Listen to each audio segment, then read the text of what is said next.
Assalamualaikum warahmatullahi wabarakatuh. Bagaimana kabarnya hari ini anak-anak? Mudah-mudahan selalu dalam keadaan sehat walafiat. Dan tentunya Pak Dede berharap tetap semangat untuk terus belajar. Karena dunia ini selalu mengalami perubahan. Dan kita harus terus belajar. Ketika kita berhenti belajar, maka kita pasti akan digilas oleh perubahan. Nah, anak-anak, hari ini seperti biasa kita akan belajar bersama ya, banyak hal tentunya. Sebelum kalian mengikuti pembelajaran ini, Pak Dede tidak lupa untuk mengingatkan kalian, tolong disiapkan alat tulisnya terlebih dahulu, karena tentunya ada banyak hal yang harus kalian catat selama mengikuti video pembelajaran ini. Dan supaya ilmu yang kita pelajari menjadi ilmu yang bermanfaat dan barokah, mari kita awali kegiatan pembelajaran ini dengan berdoa. Baik, berdoa di dalam hati dimulai. Selesai. Selamat menyaksikan video ini sampai selesai.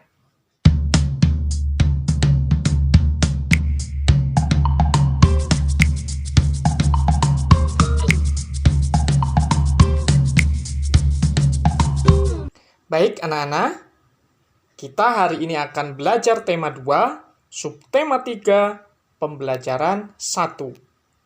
Karena masih tentang tema 2, maka masih tentang persatuan dalam perbedaan.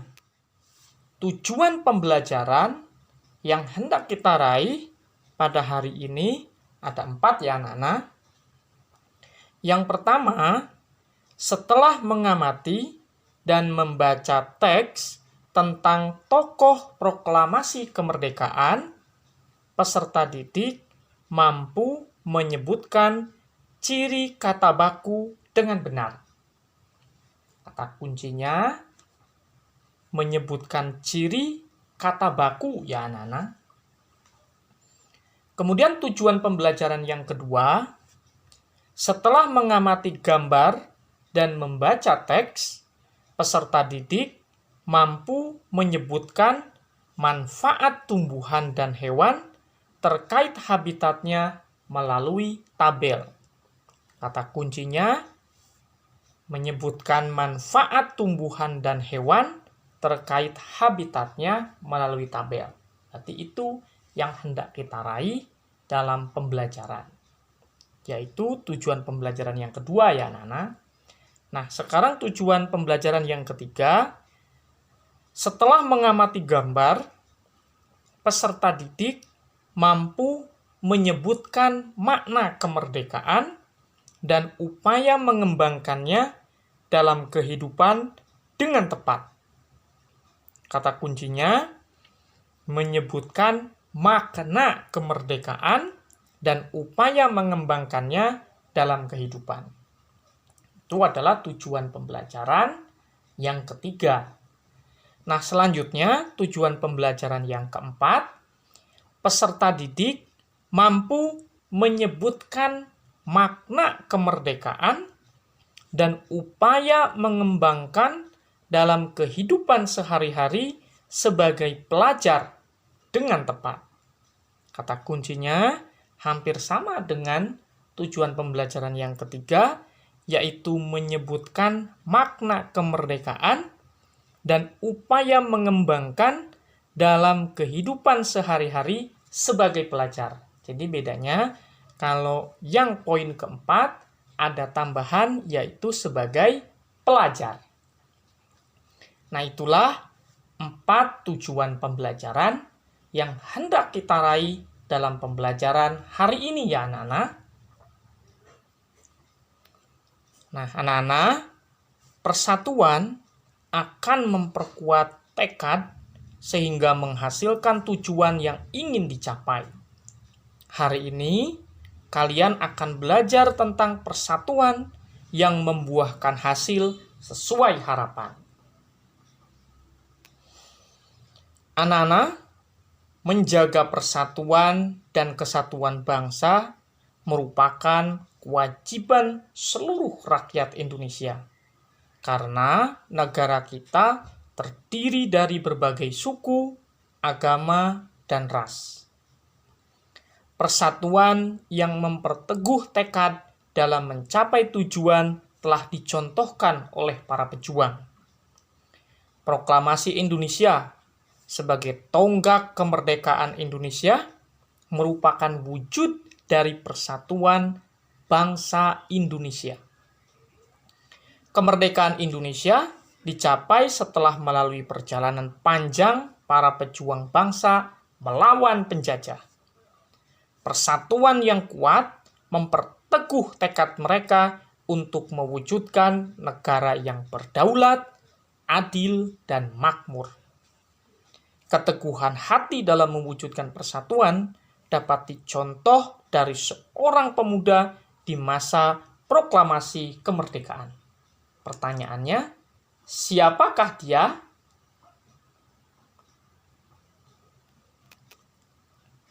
Nah, dia adalah B.M. Dyah. Coba kalian amati foto yang tampak di layar kalian.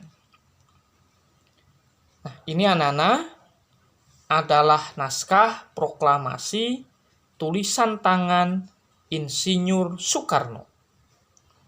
Coba kalian amati dan kemudian kita baca secara bersama-sama ya. Proklamasi. Kami, bangsa Indonesia, dengan ini menyatakan kemerdekaan Indonesia. Hal-hal yang mengenai pemindahan kekuasaan dan lain-lain diselenggarakan dengan cara seksama dan dalam tempo yang sesingkat-singkatnya.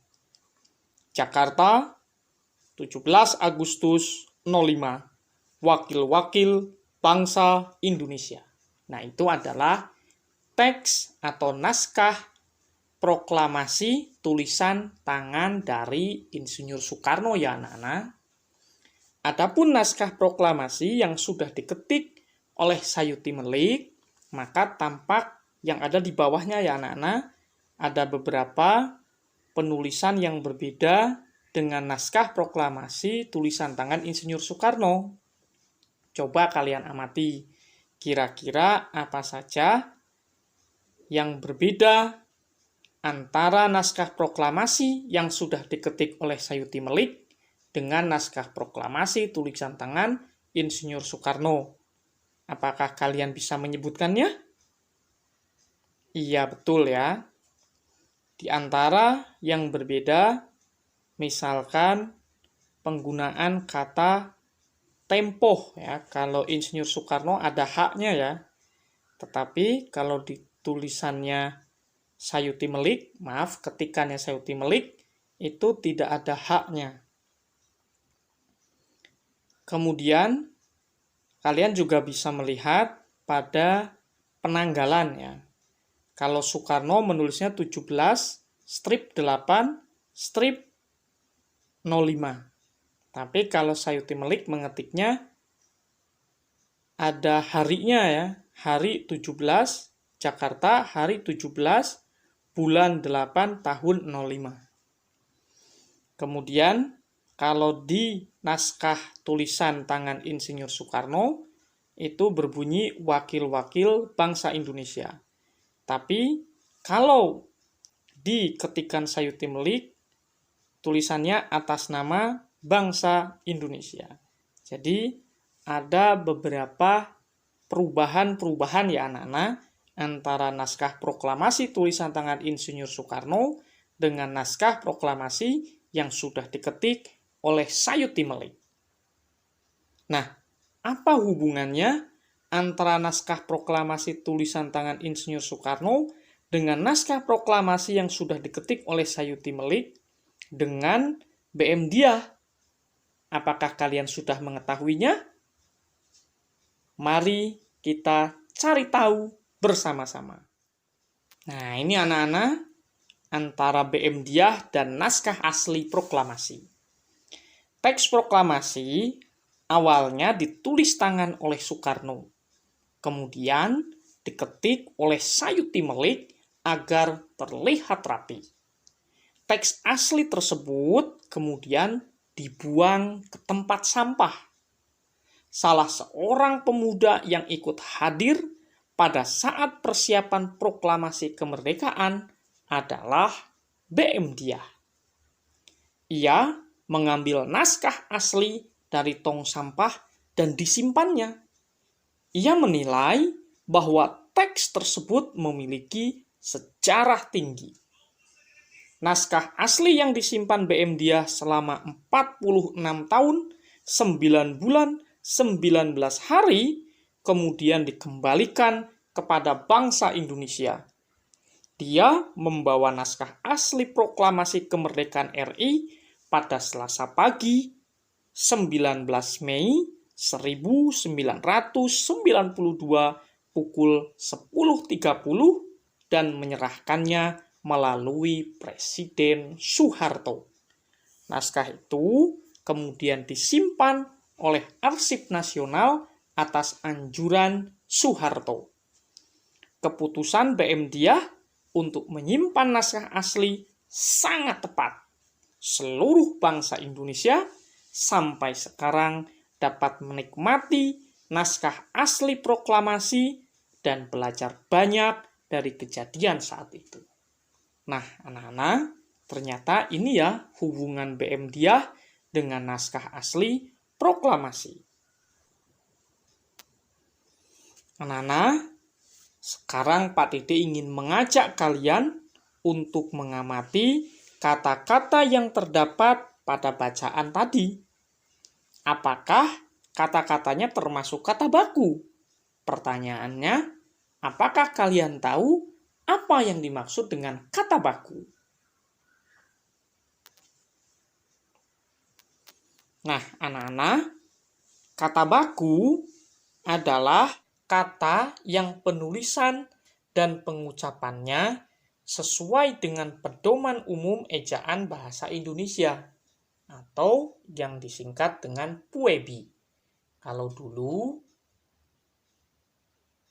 harus sesuai dengan EYD ya, ejaan yang disempurnakan. Tetapi sekarang sudah berubah ya anak-anak, EYD diganti menjadi PUEBI. Nah, PUEBI ini sebuah buku yang diterbitkan oleh Badan Pengembangan dan Pembinaan Bahasa Kementerian Pendidikan dan Kebudayaan ya anak-anak. Nah, di dalam buku itu dijelaskan mana kata yang baku dan mana kata yang tidak baku anak-anak, sehingga kita bisa mengetahui apakah kata itu termasuk kata baku atau bukan. Jadi, kuncinya ada pada buku pedoman umum ejaan bahasa Indonesia ya anak-anak atau PUEBI. Nah, itulah kata baku. Nah, ini Pak Dede tunjukkan beberapa contoh mana kata yang baku dan kata yang tidak baku. Misalkan kata nasihat. Nah, nasihat itu tidak baku ya anak-anak. Kata bakunya adalah nasihat. Bedanya pada huruf E untuk yang tidak baku ya, nasihat. Sementara kalau kata baku itu menggunakan I, nasihat. Itu ya anak-anak. Kemudian apotik. Nah, kalau pakai I, apotik. Nah, itu tidak baku. Tetapi kata apotek pakai E ya, itu menggunakan huruf E, apotek. Nah, itu adalah kata baku. Kemudian kata cuman. Nah, itu tidak baku. Kata bakunya cuma ya, tanpa M. Adapun gubug. Nah, kalau menggunakan G, gubug, nah, akhir katanya itu berarti tidak baku. Kata baku dari gubug adalah gubuk ya, pakai huruf K ya, akhir katanya. Nah, itu adalah kata yang baku, gubuk. Kemudian berikutnya jadual. Nah, kalau jadual itu tidak baku ya menggunakan UA. Tapi kalau jadwal menggunakan W, maka itu adalah kata baku. Nah, itu contoh beberapa perbandingan kata yang tidak baku dengan kata yang baku. Anak-anak, dengan menggunakan buku Puebi, tentukanlah apakah kata-kata yang terdapat pada bacaan adalah kata baku. Nah, kata-kata pada teks BM Dyah dan naskah asli proklamasi termasuk kata-kata baku karena penulisan dan pengucapannya sesuai pedoman umum ejaan bahasa Indonesia. Coba kalian cek, pasti sesuai dengan Puebi ya. Nah, Nana, selanjutnya Pak Dede ingin mengajak kalian untuk menuliskan dalam peta pikiran informasi penting yang bisa kita gali dari teks yang berjudul BM Dyah dan naskah asli proklamasi. Tentunya kalian masih ingat kan dengan rumus 5W 1H. Di pembelajaran-pembelajaran sebelumnya, kita sudah sering ya menggali informasi dari sebuah bacaan menggunakan rumusan 5W 1H. W yang pertama yaitu what, artinya apa? W yang kedua yaitu why, artinya mengapa. W yang ketiga yaitu who, artinya siapa. Kemudian W yang keempat yaitu where, artinya di mana. Kemudian W yang kelima yaitu when, artinya kapan. Dan yang terakhir 1H yaitu how, artinya bagaimana. Nah, anak-anak, mari kita membuat kalimat pertanyaan menggunakan kata tanya apa, mengapa, siapa, di mana, kapan, dan bagaimana. Tentu jangan lupa kalian menggunakan kalimat efektif ya dalam membuat pertanyaan. Baik, Pak Dede akan memulai dengan kata tanya apa. Ini contoh pertanyaan yang Pak Dede buat. Apa yang dilakukan BM Dyah terhadap naskah asli teks proklamasi? Untuk kata tanya mengapa, Pak Dede membuat pertanyaan, mengapa BM Dyah menyimpan naskah asli teks proklamasi? Untuk kata tanya siapa, Pak Dede membuat pertanyaan, siapa yang mengetik naskah teks proklamasi agar terlihat rapi? Sedangkan untuk kata tanya di mana, Pak Dede membuat pertanyaan, di mana naskah asli teks proklamasi disimpan saat ini? Adapun kata tanya kapan, Pak Dede membuat pertanyaan, kapan BM Dyah menyerahkan naskah asli teks proklamasi kepada bangsa Indonesia? Dan yang terakhir, kata tanya bagaimana, Pak Dede membuat pertanyaan, bagaimana kronologi kembalinya naskah asli teks proklamasi kepada bangsa Indonesia? Nah, selanjutnya anak-anak, mari kita bahas satu persatu pertanyaan yang telah kita buat dalam peta pikiran. Pertanyaan yang pertama, apa yang dilakukan BM Dyah terhadap naskah asli teks proklamasi? Berdasarkan bacaan, kita akan menemukan jawabannya bahwa naskah asli teks proklamasi pada awalnya dibuang di tempat sampah. BM Dyah mengambil naskah asli teks proklamasi dari tempat sampah, lalu menyimpannya. Kita lanjut ke pertanyaan yang kedua, mengapa BM Dyah menyimpan naskah asli teks proklamasi? Berdasarkan bacaan, kita akan menemukan jawabannya karena ia menilai bahwa teks tersebut memiliki sejarah tinggi. Pertanyaan yang ketiga, siapa yang mengetik naskah teks proklamasi agar terlihat rapi? Berdasarkan bacaan juga, kita akan menemukan jawabannya, yaitu Sayuti Melik. Adapun pertanyaan berikutnya, yaitu di mana naskah asli teks proklamasi disimpan saat ini? Maka dari bacaan kita akan menemukan jawaban bahwa naskah asli teks proklamasi saat ini disimpan di Arsip Nasional. Pertanyaan berikutnya, kapan BM Dyah menyerahkan naskah asli teks proklamasi kepada bangsa Indonesia? Jawabannya berdasarkan bacaan tentunya, yaitu Selasa pagi tanggal 19 Mei 1992 pada pukul 10.30. Dan ini pertanyaan yang terakhir, bagaimana kronologi kembalinya naskah asli teks proklamasi kepada bangsa Indonesia? Kalau kita simak bacaan yang berjudul BM Dyah dan naskah asli teks proklamasi, maka kita akan menemukan jawaban bahwa BM Dyah membawa naskah asli proklamasi kemerdekaan RI pada Selasa pagi 19 Mei 1992 pukul 10.30 dan menyerahkannya melalui Presiden Soeharto.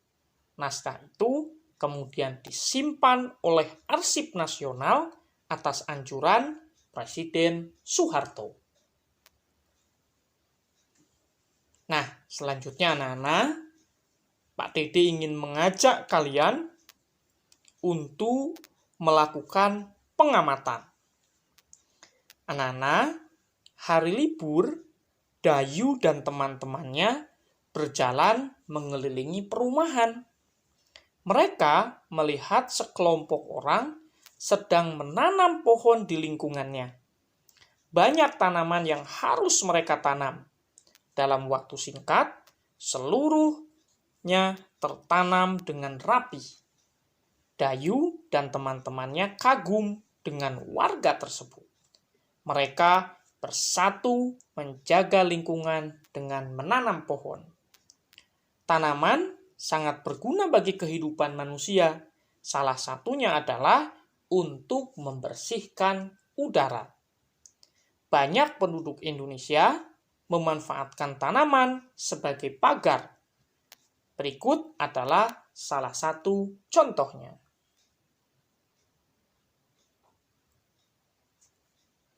Nah, anak-anak, ini adalah gambar tumbuhan yang disebut dengan beluntas. Nah, beluntas adalah tumbuhan semak. Tumbuhan ini bercabang banyak, berusuk halus, dan berbulu banyak.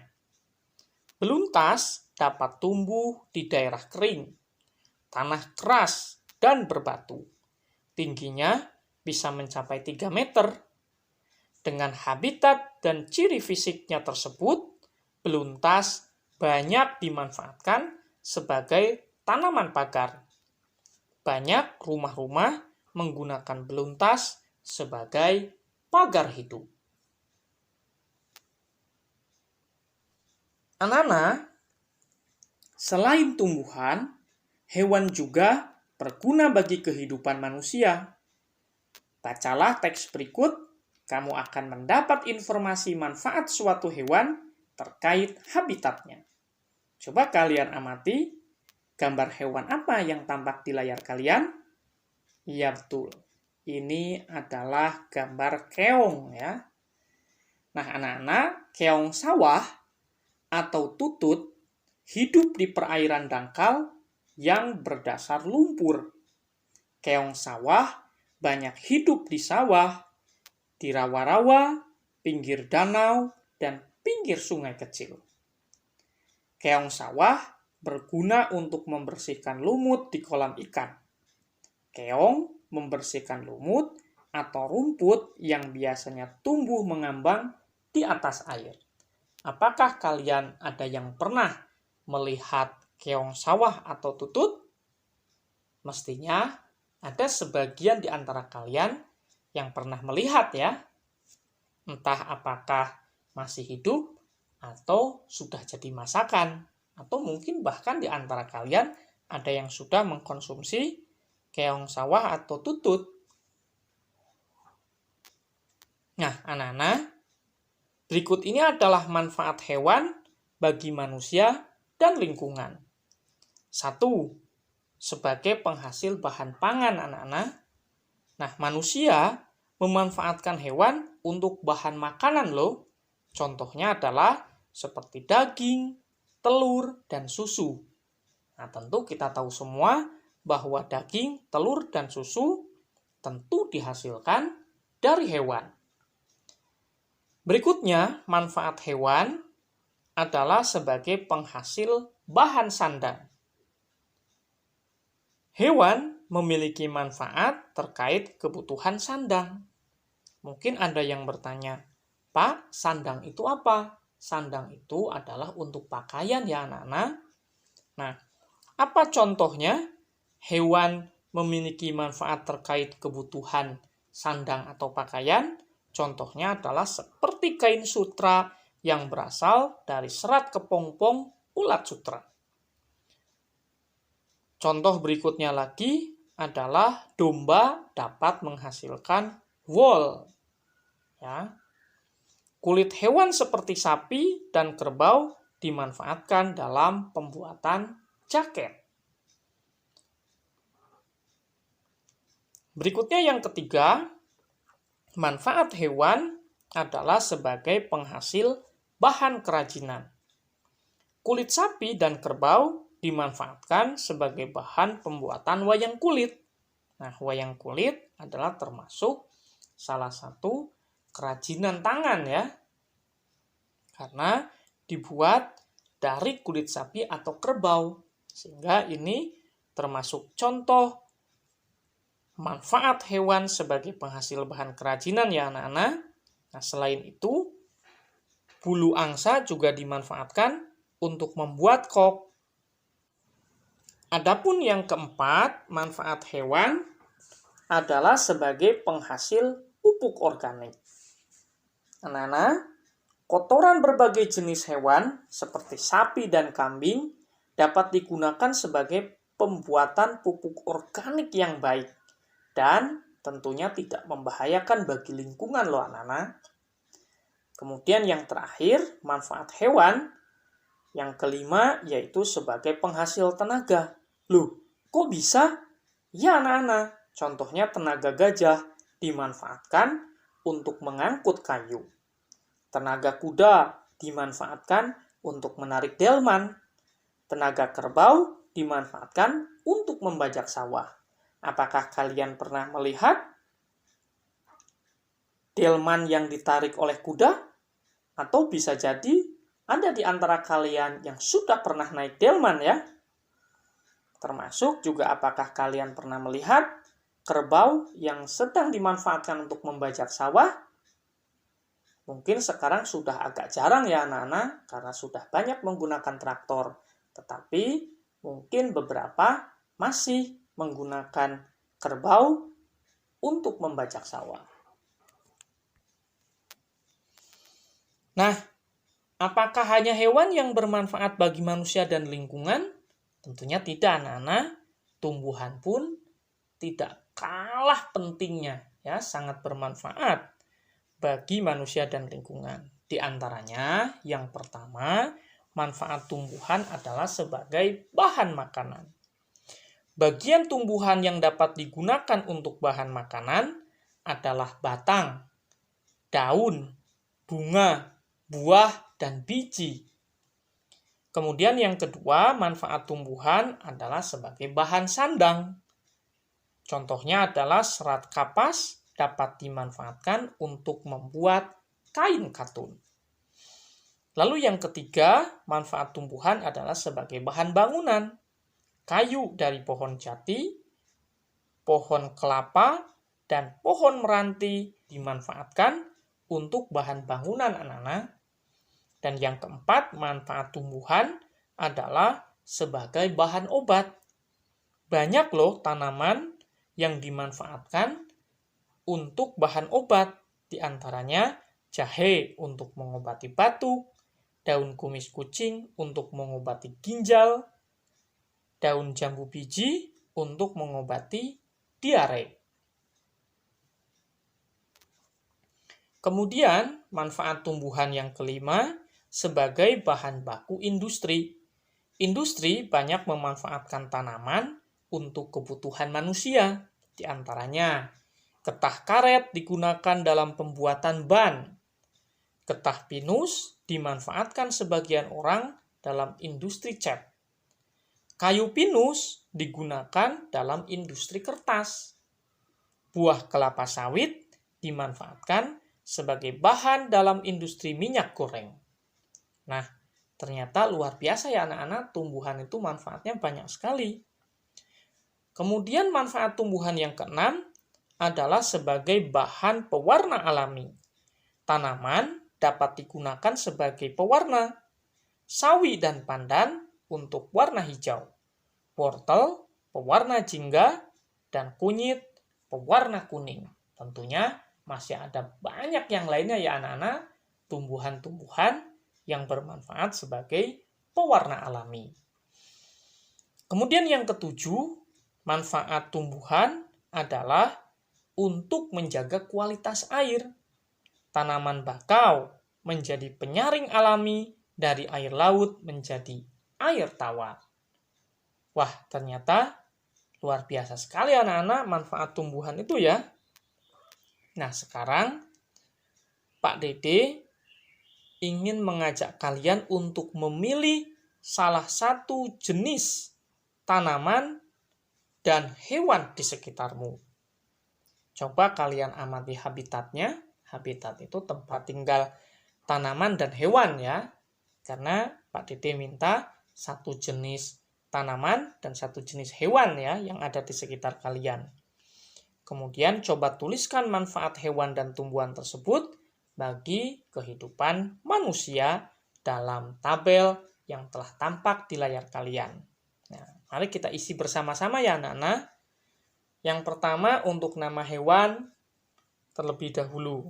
Nah, Pak Dede memberi contoh ikan ya untuk nama hewan. Nah, habitatnya di lingkungan air ya anak-anak. Nah, apa manfaatnya bagi manusia? Ikan bermanfaat sebagai penghasil bahan pangan. Daging ikan adalah salah satu sumber protein hewani yang bermanfaat bagi kesehatan tubuh. Adakah di antara kalian yang suka makan ikan? Mudah-mudahan banyak ya. Pak Dede termasuk yang senang sekali makan ikan. Nah, berikutnya untuk nama tumbuhan. Pak Dede mengambil contoh bayam. Bagaimana habitat bayam? Bayam habitatnya adalah di lingkungan air. Lalu, apa manfaatnya bagi manusia? Bayam, salah satu manfaatnya adalah sebagai penghasil bahan pangan. Maksudnya adalah sebagai bahan makanan. Bayam mengandung banyak mineral dan vitamin yang berguna bagi kesehatan tubuh. Nah, itu contoh penulisan manfaat hewan dan tumbuhan juga berdasarkan habitatnya ya. Nah, anak-anak, setelah proklamasi kemerdekaan, bangsa Indonesia menjadi bangsa yang merdeka. Merdeka dari segala bentuk penjajahan. Setiap warga negara berhak untuk menikmati kemerdekaan tersebut. Namun, berkewajiban pula untuk menjaga kemerdekaan. Kemerdekaan yang diraih dapat mewujudkan rakyat yang makmur dan sejahtera. Karena mereka bebas berkarya dan menambah wawasannya. Nah, Pak Dede ingin mengajak kalian untuk mengamati gambar berikut ini. Ada 2 gambar anak-anak di sebelah kiri dan di sebelah kanan ya. Kira-kira itu gambar apa ya anak-anak? Iya betul, itu adalah gambar seorang petani ya anak-anak, yang sebelah kiri, dan yang sebelah kanannya adalah gambar anak-anak sekolah ya, karena mereka pakai seragam SD. Nah, gambar-gambar tersebut anak-anak mencerminkan rakyat yang sejahtera. Mereka menikmati kemerdekaan dengan memperoleh kebebasan dalam melakukan pekerjaan dan memperoleh pendidikan. Nah, Nana, sekarang mari kita bertanya jawab. Apa pengaruh kemerdekaan bagi petani atau pedagang? Ya betul, sama jawabannya dengan Pak Dede ya. Petani dan pedagang memperoleh kebebasan dalam melakukan pekerjaannya. Selanjutnya, apa pengaruh kemerdekaan bagi pelajar? Wah, sama lagi ya. Betul, jawabannya adalah pelajar juga memperoleh kebebasan dalam memperoleh pendidikan. Sekarang pertanyaan berikutnya, apa yang harus dilakukan rakyat agar sejahtera? Iya, betul ya. Bersatu menjaga kemerdekaan, terus berkarya, dan menambah wawasan. Itulah yang harus dilakukan oleh rakyat agar sejahtera. Selanjutnya, coba tuliskan 3 kegiatan yang dapat kamu lakukan agar kamu berhasil sebagai pelajar. Ayo, apa saja? Iya, mari kita cek satu persatu sama tidak dengan Pak Dede. Sama ya ternyata. Yang pertama disiplin, rajin belajar, memperkaya wawasan dengan banyak membaca buku, dan tentunya masih membuka peluang jawaban yang lainnya anak-anak ya. Nah, anak-anak, negara yang besar adalah negara yang rakyatnya sejahtera. Agar sejahtera, kita wajib bahu-membahu melaksanakan kewajiban kita agar tujuan tercapai. Negara yang sejahtera dapat terwujud apabila rakyatnya bersatu, bekerja keras, mencapai tujuan. Segala halangan dan kesulitan dapat teratasi dengan adanya persatuan yang erat dan kuat. Setuju anak-anak? Tentunya setuju ya. Wah, tidak terasa anak-anak, kita sudah ada di penghujung kegiatan pembelajaran kita pada hari ini.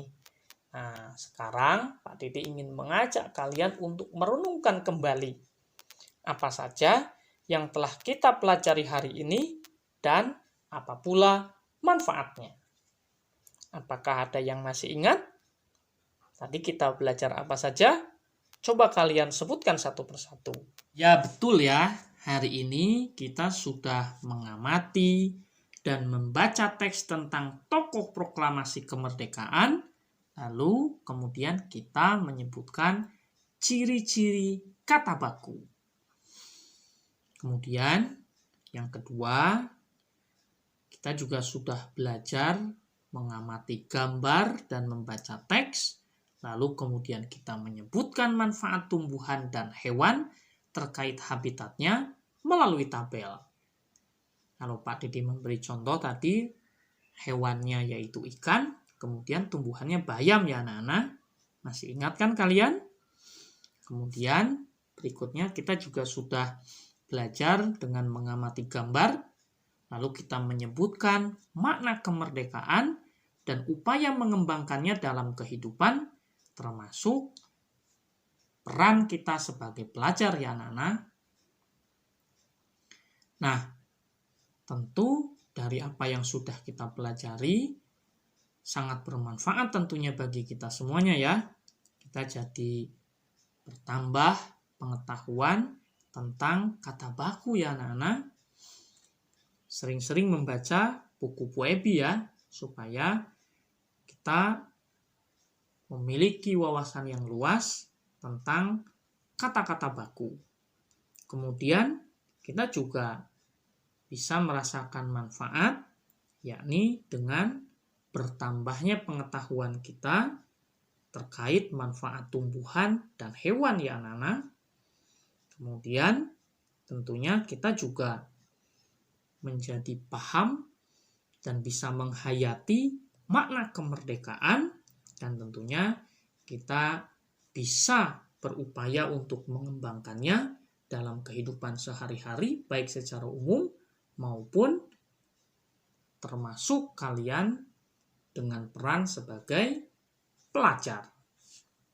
Wah, ini tentu sangat bermanfaat sekali ya anak-anak. Nah, pada akhirnya Pak Dede mengucapkan terima kasih yang sebesar-besarnya kepada kalian yang sudah menonton video pembelajaran ini sampai selesai. Pak Dede memohon maaf apabila ada kesalahan dan ada kata-kata yang kurang berkenan selama Pak Dede menyampaikan materi pembelajaran dalam video kali ini ya. Mudah-mudahan ilmu yang kita pelajari hari ini secara bersama-sama menjadi ilmu yang bermanfaat. Mari kita tutup kegiatan pembelajaran pada hari ini dengan membaca doa di dalam hati secara bersama-sama. Baik, membaca doa di dalam hati sesuai dengan agama dan kepercayaannya masing-masing dipersilahkan. Selesai. Akhir kata, Pak Dede ucapkan Assalamualaikum warahmatullahi wabarakatuh.